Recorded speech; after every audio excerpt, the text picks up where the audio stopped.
Pinangunahan ni Bataan Governor Joet Garcia ang pagsusulong ng modern transportation, modernisadong transportasyon na ginanap na Invest Bataan EV Roadshow 2026. Ito ay sa Vista Mall Bataan na nakatuon sa pagpapalawak ng paggamit ng electric vehicles o EVs sa lalawigan ng Bataan. Dinaluan ito ng mga kinatawan mula sa pamahalaan at pribadong sektor upang talakayin ang mga konkretong hakbang tungo sa mas episyente at sustainable na sistema ng transportasyon.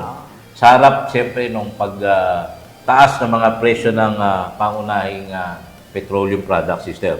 Ibinahagi ng pamahalaang panlalawigan ang mga pangunahing inisyatibo kabilang ang pagtatayo ng EV charging station sa iba't ibang lugar sa Bataan. Parang kailangan yung 11,000 in one city. Dapat magkaroon, oo. Na siyempre, pagka... Pero sige, tapusin mo, mamaya meron ako. Sige, kabilang pagtatayo ng EV charging station sa iba't ibang lugar sa Bataan upang suportahan ang lumalaking paggamit ng electric vehicles o EVs. Inilatag rin ang plano sa paglalagay ng mga e-bus, ay mga electric buses, na magbibigay naman ng libreng sakay sa mga scholar ng Bataan, kabilang ang pamilya at kabilang sa vulnerable sectors. Hindi ka kabilang.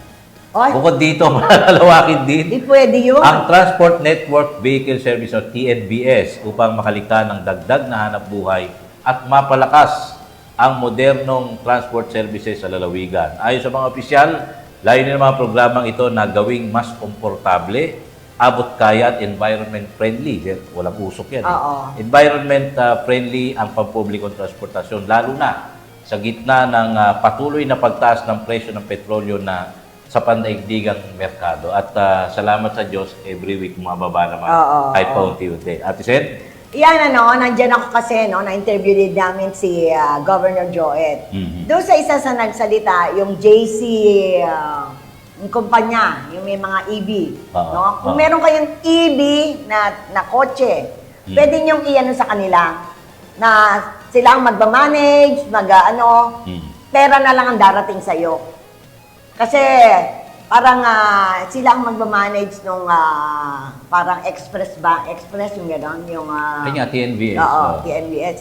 Pera na lang, kikita ka.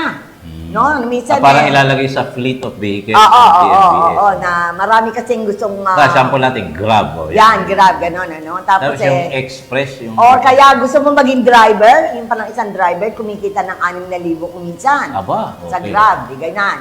Ngayon, nung in-interview namin si Governor Joet, tinanong ko, kasi nga, di ba, isinusulong niya ang transition from the regular na paggamit ng langis to EV vehicle. Yes. Sabi ko, Gov, how long will it take? Dahil kasi kailangan talaga dyan, anong tawag dito, yung charging station mahalaga dyan. Meron din siyang sinabi dyan, Sabi niya, hindi ko masasabi kung gaano katagal. It will take 3 to 5 years. Kasi nga, unang-una, hindi ganon kamura yung mga EV vehicle. Pangalawa, sabi niya, yung ating mga charging station, kailangan may mga safety net. Hindi pa natin masyadong napag-aaralan dahil yan ay gumagamit ng malalakas na voltahe ng elektrisidad. Kaya kailangan pag-aralan pa yan. At yung mga libreng sakay, Kuya Mike, di ka kasali dahil ang priority ay mga estudyante at senior citizen. Ay, kasali ka. Diba? Pero hindi. Kung makakasakay naman yung mga... Kung makakasakay naman, nakamo? 35 years in showbiz. Ayun. Kung makakasakay naman, pwede naman din yung mga regular, pero ang priority is estudyante. Para lalo na yung mga scholar ng Bataan, para malibre na sila sa dagdag na gasto sa pasahe. So maganda yung naging usapan doon. Ganda. Kaya nga, sabi ni, gano'n man ang kagusto niya ng pagsusulong noon, hindi gano'n kadali. Yun. Sana dumami nga yung yung mga charging station. Yun, iyan niya. Kaya naman sana, yung mga, di ba, yung mga gasoline station, di ba? Na rin sila ng charging station. Pero yung sa kanila, syempre may bayad. May bayad yun. May bayad. Tsaka inaano niya yung mga... Hindi naman pwedeng laging libre. Kung may malaking space, i-rent nila. Kasi maraming gasolinahan. Solar yan solar power. Maraming gasolinahan, di ba? Oo. Nagay na rin sila ng charging station with fee. Kaya kasi binabagit yata ni pag libre, dahil yan ay solar power.